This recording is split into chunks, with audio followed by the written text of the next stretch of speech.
You know, somehow I don't think this is going to go too well. Ooh, that is a close one. I'm going to have to throw the ball there. Well, hello there, all the absolutely magnificent people, and welcome back to another episode of An Ecologist Plays, where we talk about nature while playing games. My name is Will, and we are back in Palworld. And as you can see, our little farm here has grown quite nicely.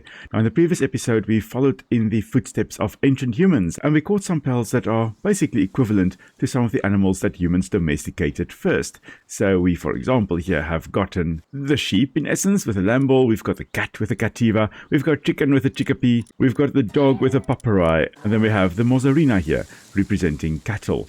Now today we are going to beef up our defenses and our attacks, and we are also going to get our first mount. And you know what? I think that is the first one we're going, well, second one we're going to go for. The first one is right over here. That is the foxparks. The foxparks, I think, is one of my favorite pals to actually catch in the early game. And you know what? You're also going to catch a crogero because froggies are awesome.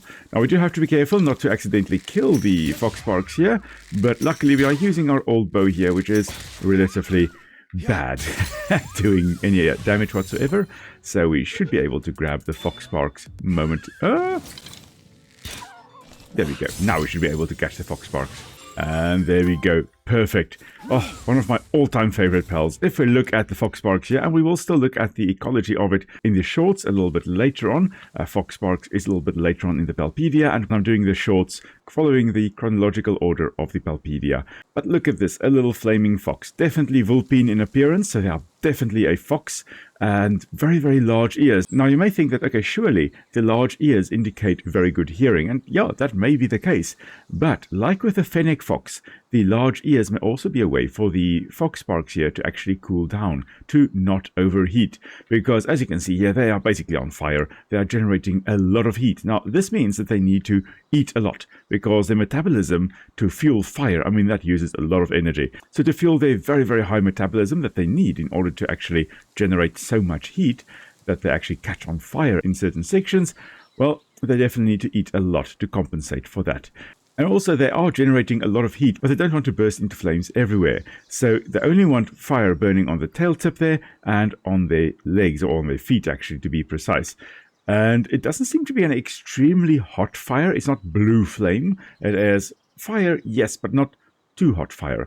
But overall, the little creature over here, the little foxparks here, does not want to overheat. So they need a way of dissipating some heat. And as I mentioned earlier, with the desert-dwelling fennec fox, they have very large ears. And so too here, the foxparks will have very large ears. And with their large ears, the blood vessels would be very close to the surface of the ears here. The ears are very big. It's a very large area relative to its volume ratio. It's big and flat. And as a result, well, they are going to lose a lot of heat from these ears. So that prevents them from actually overheating. And of course, they can catch on fire, and they will use the fire in their attacks as well. Now we're going to pull our foxparks back here, because we don't want it accidentally killing one of these crogero. Now I do believe, I very strongly suspect both crogero will be attacking me now. The Bushigaheru, I love that name. And there we go. Indeed, the second one is also attacking me, but it should be all right. I'm just going to... Oh, hello there. Just going to take the damage there and hopefully catch that Bushigaheru, the warrior frog as it is named. There we go. There we go. The crogero. Haha. Obviously a water pal using... I was going to say water bending here, but you're basically just attacking us by squirting water. Now, they use their staff to do that, but in reality... Oh, no, okay. I would have expected them to actually squirt water out of their mouths. I would suspect, the crogero here could probably hold some water in their body. And, oh dear, there we go. Yeah. I figured that one was a little bit too low health, but I do suspect the crogero could hold some water in their body, in their mouth most likely, and then just contract certain muscles to squirt water out, most likely funneling it through a certain section in their mouth, allowing them to actually squirt water out. To me, this brings to mind the archerfish, which can of course squirt water out of their mouths to catch their prey, and I would not be surprised if the crogero can do something similar. Now we have got a wandering merchant here, and I can see our next quarry as well. Let's just check what they have for sale. Yeah, some nice skill fruits here, and some eggs, and the basic stuff here. Wonderful. Let's see, what can we sell. Just the normal old things here. Not going to sell any of that, in fact. But I do see our next quarry over here. 2 rush ore. And hopefully I can just get the 1 rush ore to actually charge at me. This is going to be our first mount that we're going to be using. I do love using the rush ores as mounts. They're excellent when it comes especially to farming. And they are surprisingly quick. And this one is going to, was going to charge at us again. I do believe I have got 1 rush ore. Ah, perfect. And this one, these ones will bring home the bacon. That's for sure. Okay, there we go. We have our second one as well. So 2 rush ores caught so far. There should be quite a few up here as well. Let's quickly have a look and see if we can catch a few more. Maybe even get a very nice one. Now, we do need to actually get a pal to plant some crops at our base. And you know what? I am going to actually get the liftmonk for that. I'm not going to grab the clovey here yet. I'll grab the clovies a little bit later. For now, just going to grab another rush ore, hopefully, as it comes charging blindly towards us. So there are actually quite a few mammals that have better eyesight than pigs. But they have got the tenacity. Oh, that rush ore just went down the cliff face. Okay, I'm going to try to catch it. Just going to pop in here. Hello. Yeah, wonderful. We have caught it and we can jump right back up. But yeah, the tusks of a rush ore. Excellent weapon. Now, you'd think that the top ones would be the ones that do a lot of damage, but they most likely have a second set of tusks emerging from the lower jaw, which would most likely, if they're anything like warthogs, would be a lot sharper than the top tusks. The top tusks are great for defense and are great for actually fighting with one another, but the lower tusks, or the tusks in the lower jaw, they are knife sharp. They can, if they manage to cut an artery, yeah, good luck with that. Here we go, we have our 5th rush ore. Just going to come and grab this fast travel point up here because we are going to travel here quite a lot to come and mine some ore with our rush ore, to be precise. I do love the name rush ore because, well, first of all, it's like a boar, so rush ore kind of sounds like a boar. But also, if you say rush ore, it tells you what you do with that pal. You rush ore. So we'll see that in a moment. I have got a stat point I can spend, and you know what? I'm going to just spend it in work speed. I do like buffing up my work speed initially, just to actually build things faster, craft things faster. Yeah, I don't necessarily want to rely only on my pals to do stuff. Of course, I'm just going to grab the Fox Sparks harness as well as the rush ore saddle. It seems we only need some stone to actually craft the rush ore saddle. So we should be able to... I'm just going to build the pal gear workbench out here as our giant lucky Lambo comes to help us here. And there we go, just going to craft this saddle quickly. And we've just quickly changed our loadout here. We still have our Lambo, just in case we need a shield. We've got our Cativa, which is just, helping us do stuff around the base. We have our rush ore, which is going to be our mount for now.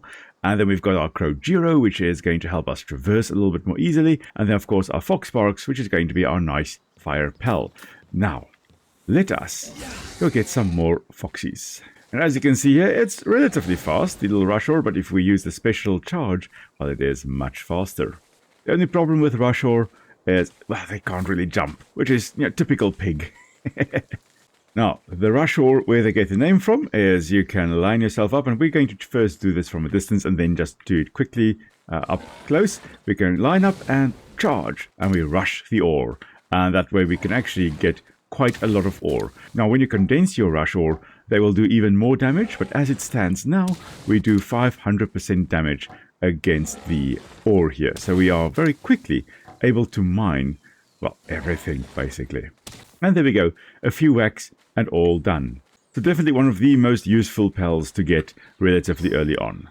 Now we do need a few more Fox Sparks because they're going to give us the flame organs. We need to actually make the Fox Sparks harness. I have not found Fox Sparks, but I have found Liftmonk. So let's get on our battle boar and run towards the Liftmonk here, just so we can keep up with it. And then, of course, just try to catch it. And there we go, our first Liftmonk. And there we go, there are our 2 final Fox Sparks that we're going to grab. And there we go, using... Oh, it's actually flinging mud at me rather than fire. That's unexpected. This one, on the other hand, was actually throwing fire at us. There we go. Perfect. As you can see there, charging up the tail in essence there, most likely increasing the metabolism there, generating more heat, and then just being able to fling that fireball at us, which I think is a really cool attack.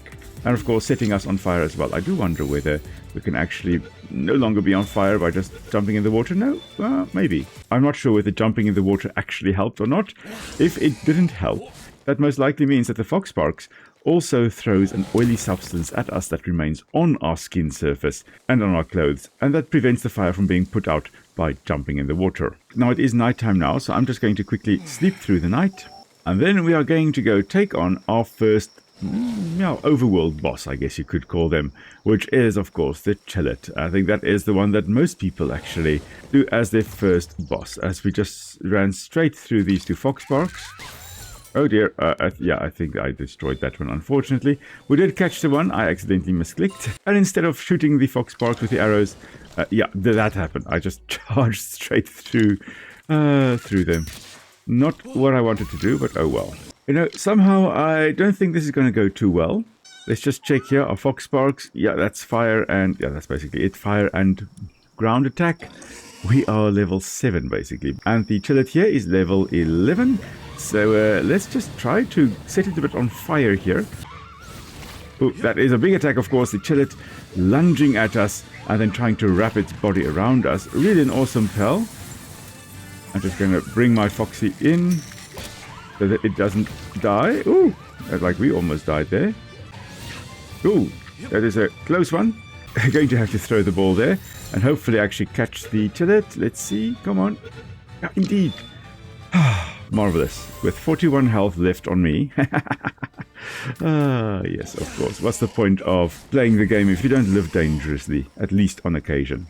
Of course, we leveled up there, so I'm just leveling up my weight here and grabbing the furnace so we can actually finally smelt some ore. The 3-shot bow is going to be a nice upgrade for us. Okay, so let's have a look here. We are in desperate need of someone to actually plant some stuff around here. So plant the crops, and we are in need of someone to water the plants. Now, we don't have any watering pails at the moment, but we do have someone that can plant. So we've got our lift monk here. So the lift monk here will harvest the berries and will also plant the seeds.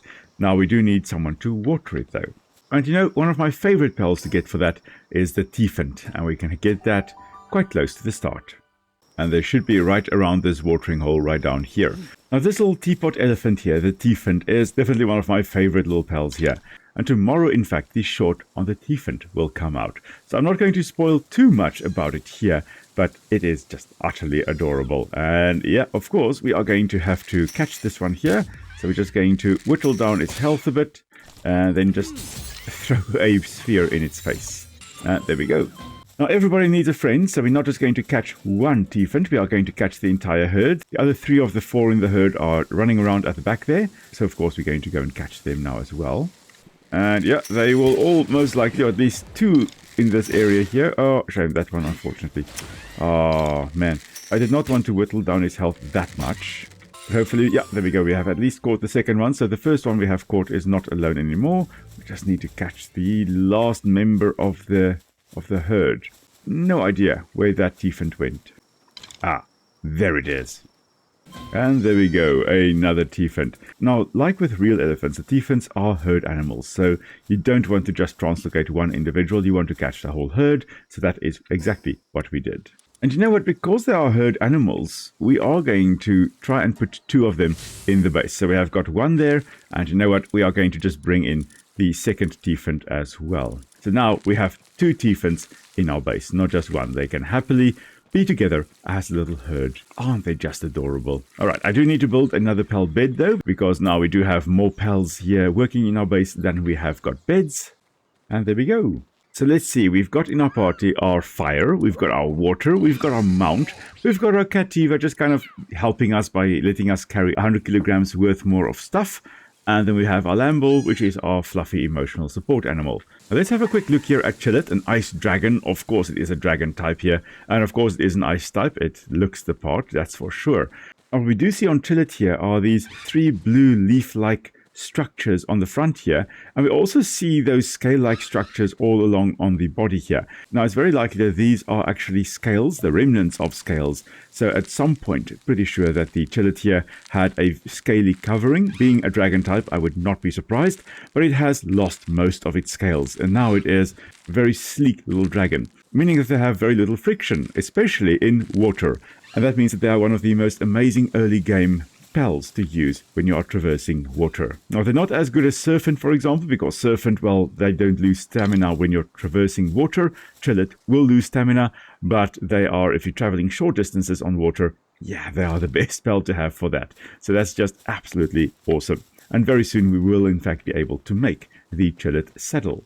Now, we do need to build our pals a nice hot spring. So what I'm going to do is I'm going to build it right over here, as if it is coming right out of this rock face over here. And I think that is going to look quite nice. And there we go. And let's say in order to actually heat up some water, we are putting the furnace right here by the hot spring, so that we can actually heat up some water to use in the hot spring here. And immediately our lift monk is just enjoying the warm water. Now, looking at what we need in order to actually level up our base so that we can put in another pal, we need a crusher, we need a stone pit, and we need a logging site. Now, the logging site, to me, it would make sense to put it close to trees. Now, we've got some trees on this side here, and that is almost it. So, you know what? I'm going to put the logging site over here somewhere, very close to these trees. And okay, here is our logging site. And now the stone pit we are going to place here by the rocks over here, because, you know, it makes sense to build this close to where there are actually naturally occurring rocks. It will look more natural that way as well. And there we go, we have completed the stone mine as well. And now we just need to build the crusher, and I think I'll build that right next to the stone mine here. And that will allow us to get palladium fragments nice and easily. Now we are in need of a mining pal in our base, so we're going to put in the rush ore here. And we can also put in the papyri as a logging pal, but I do want to potentially grab a different one. So I'm just going to get a better weapon. And here we go, the 3-shot bow, that should be good. And now let's go look for a good logging pal. I had seen one around here earlier. It is unfortunately, it seems, gone now. But hopefully we'll find another one soon. We're just going to get rid of these syndicate thugs that are... Well, our rush will completely missed that one. Oh, well, that is okay. Let's go for fire, shall we? And then we're just going to quickly rescue the Toko Toko over here. Or Toko Toko, I guess you could also call them. Really, really love the Toko Toko design here. That's one of my absolute favorite pals to also have in a party. Mainly due to the fact that, well, they go kaboom. Now, apparently there should be some of the pals that I'm looking for in the general area here.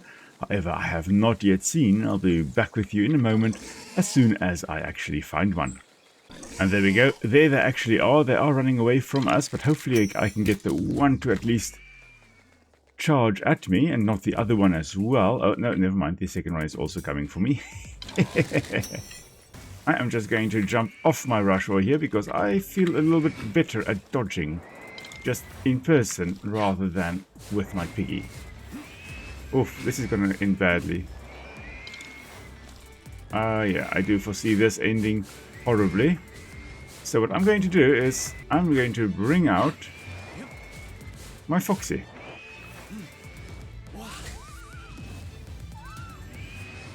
And it is going to be useful in just whittling down their health a wee little bit. And there we go, we have caught one. Now it's just a matter of catching the second one. They are tenacious. And there we go, we have gotten it now. Brilliant. And there we go, the majestic stag. Now, there are many ways that people pronounce the name of this deer. And, well, I have always been pronouncing it Eekthurdeer. Like, Eek is Afrikaans, and I think it's Dutch as well for an oak. But most likely, this could be pronounced Eekthurdeer, as I have been pronouncing it, or Eikthirneer, or Eekthirneer, or a variety of different ways. But it's named after Eikthirneer, which was a stag in Norse mythology that stands upon Valhalla. So that is where the name comes from. And then, of course, the neer in Eikthirneer is just replaced with a deer, because it is a deer species here. And it has massive, massive antlers. And as I have chatted about in one of the live streams before that I have done in Palworld, being a deer means that they will shed these antlers. And the antlers would be an honest signal of how well this stag over here is actually doing.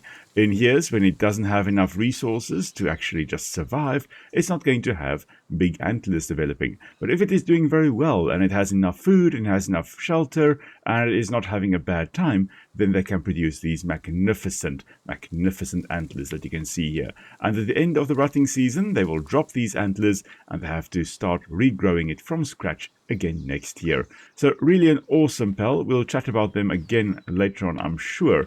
For now, though, one of them will just be in our base. Now, I have got two. The one is a musclehead, and it's not this one. This one over here is, it's a hooligan, actually. Hooligan is not as bad as musclehead, but it is still bad.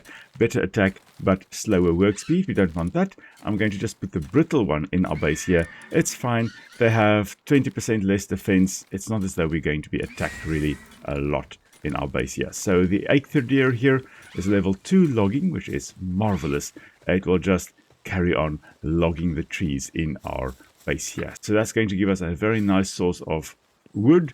We also have a magic rush ore here, just kind of standing here by the food and magically mining the rock over there. I shall call this one Magic Mike then later on. Anyway, I think that is a good spot to also end today's episode. So we've gotten our base set up a little bit more. We've got some cool new pals. And I think next time we are going to expand a little bit more. Build some more things, catch some more pals, and of course talk about the ecology as we go along. I'll most likely start heading into this region over here, or maybe still explore a little bit up here. We'll see how things go. If you guys have any questions, please pop them down in the comments below. And thank you so much for tuning in. Hope you had a great time. And until we meet again, stay safe, everyone. I'll see you all soon.